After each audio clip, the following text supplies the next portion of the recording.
Guys, I don't know if we've ever read a book by Robert Munsch before, but I just love him. He is hysterical. So I hope you really laugh out loud to this story. Andrew's Loose Tooth by Robert Munsch. And it was illustrated by Michael Marchenko. Andrew's Loose Tooth.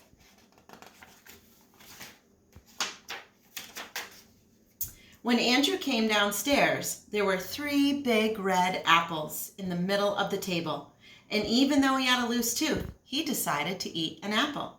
So he reached out, picked up an apple, shined it on his shirt, took a bite, and yelled, "Yow! Mommy, Mommy, do something about this tooth. It hurts so much I can't even eat my apple." Andrew's mother opened up his mouth and looked inside. "Ooh, ooh, ooh," she said. "It's a loose tooth. I know what to do." She took a hold of the tooth with both hands and pulled as hard as she could. But the tooth did not come out. "Oh, Andrew," she said, "I just can't get that tooth out. Why don't you try another apple? That might make your tooth come out." So Andrew reached out, picked up an apple, shined it on his shirt, took a bite, and yelled, "Yow!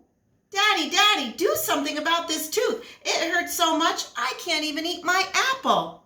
So Andrew's father opened up his mouth and looked inside. "Ooh, ooh, ooh," he said, "it's a loose tooth. I know what to do." He got a big pair of pliers and took hold of Andrew's tooth. Then he put his foot on Andrew's nose and pulled as hard as he could, but the tooth did not come out. "Oh, Andrew," he said, "this tooth is stuck. Why don't you try another apple? That will make your tooth come out." So Andrew reached out, picked up an apple, shined it on his shirt, took a bite, and yelled, "Yow! Mommy, Daddy, do something about this tooth. It hurts so much I can't even eat my apple." So they called the dentist. The dentist came in a shiny black car. He opened up Andrew's mouth, looked inside, and said, "Ooh, ooh, ooh, it's a loose tooth. I know what to do." He got a big, long rope, and he tied one end to Andrew's tooth. Andrew said, "I know what you're going to do. I know what you're going to do. You're going to tie the end of the rope to a door, and then you're going to slam the door." "No," said the dentist. "I'm going to tie it to my car." He tied the other end of the rope to his car and drove away as fast as he could. When he got to the end of the rope, his whole car fell apart.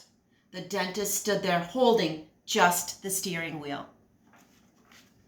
Then Andrew's mother and his father and the dentist all said, "Andrew, Andrew, that tooth will not come out. You just can't eat your breakfast." Andrew sat out in the front yard looking very sad. His best friend Louis came along and said, "Andrew, what's the matter?" "Oh," said Andrew, "my mother can't get this tooth out. My father can't get this tooth out. The dentist can't get this tooth out.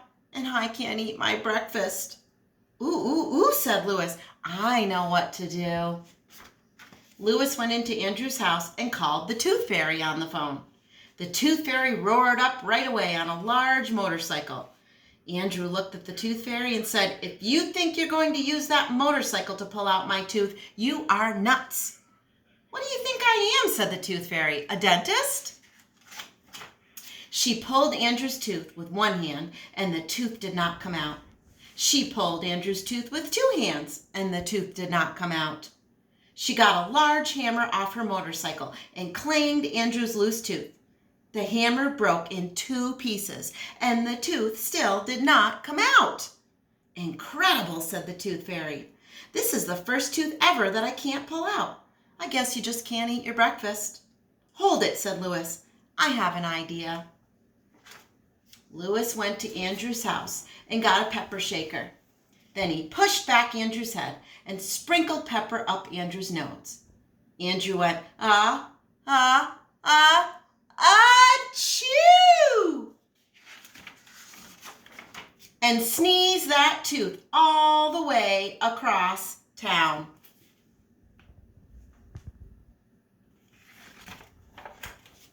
But the Tooth Fairy still got her tooth. The end. Hope you're having a great day, guys. Make sure you're taking care of your teeth, too.